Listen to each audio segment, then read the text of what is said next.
दोस्तों, मैं रात 11 बजे नई दिल्ली से कानपुर के लिए ट्रेन में बैठा।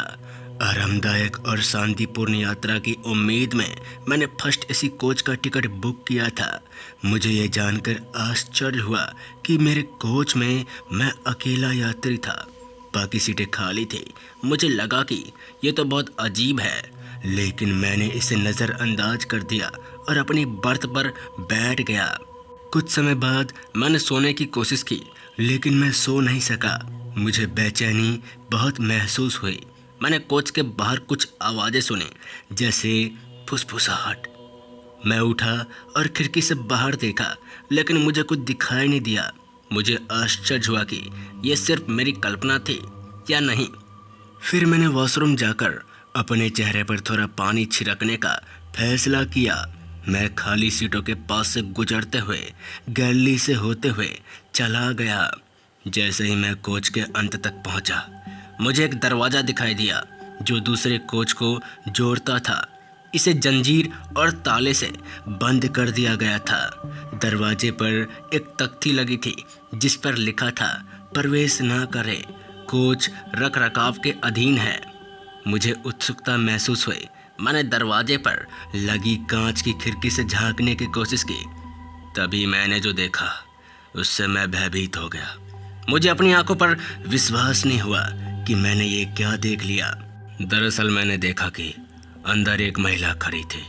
उसके लंबे काले बाल थे जो उसके चेहरे को ढक रहे थे। उसने लाल साड़ी पहनी हुई थी जो खून से सना जैसे लग रहा था। वो आगे पीछे हिल रही थी, लेकिन जब मैंने ध्यान से देखा तो वो जमीन से ऊपर थी, यानी वो हवा में तैर रही थी। ये देखकर मानो मेरी सांसें वहीं थम गई हो। मुझे अपनी रीढ़ की हड्डी में ठंडक महसूस हुई। मैं वहाँ से भागना चाहता था और वापस अपने कैबिन में जाना चाहता था, लेकिन मैं हिल नहीं सका। मुझे ऐसा लगा जैसे वो जानती थी कि मैं वहाँ खड़ा था और उसे देख रहा था।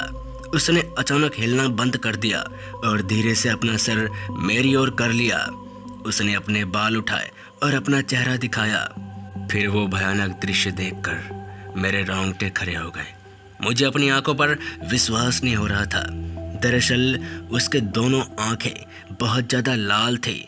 उसके मुंह पर एक भयानक मुस्कान था और उसका चेहरा बहुत अजीब बदल गया था। कुछ सरा टाइप का उसका चेहरा। उसके गाल लग रहे थे। उसकी त्वचा पीली और झुर्रियों वाली हो गई थी।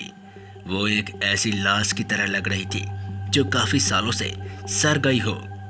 उसने अपनी आंखों में एक दुर्भावपूर्ण चमक के साथ मुझे घूर कर देखा। उसने अपना मुंह खोला और एक तीखी चीख निकाली जो पूरे कोच में गूंज गई। मैं ये सब देखकर बहुत हैरान हो गया था और बार बार यही सोच रहा था कि ये सब मेरे साथ ही क्यों घट रही है, जबकि उस कोच में और हर कैबिन में और भी तो लोग हो गए। उन्हें कुछ पता क्यों नहीं चल रहा। खैर, अभी मैं कुछ कर पाता कि डर के कारण मैं वहीं बेहोश हो गया। फिर जब मेरी आंख खुली तो मैं अपने कैबिन में लेटा हुआ था और मेरे बगल में पेंट्री का एक स्टाफ खड़ा था।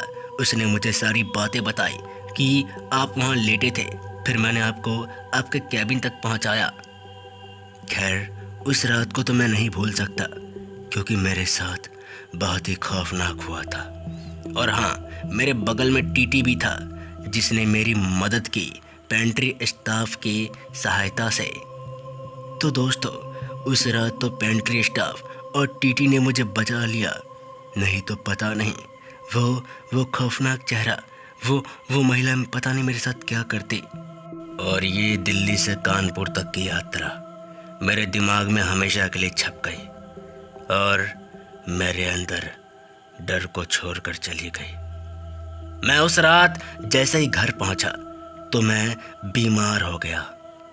1 सप्ताह के आसपास तक मैं हॉस्पिटल में भर्ती रहा। फिर जाकर मेरी तबीयत नॉर्मल हुई। तो दोस्तों, ये खौफनाक कहानी यहीं तक थी। मिलते हैं ऐसी कहानी के साथ। तब तक के लिए जय हिंद, जय भारत।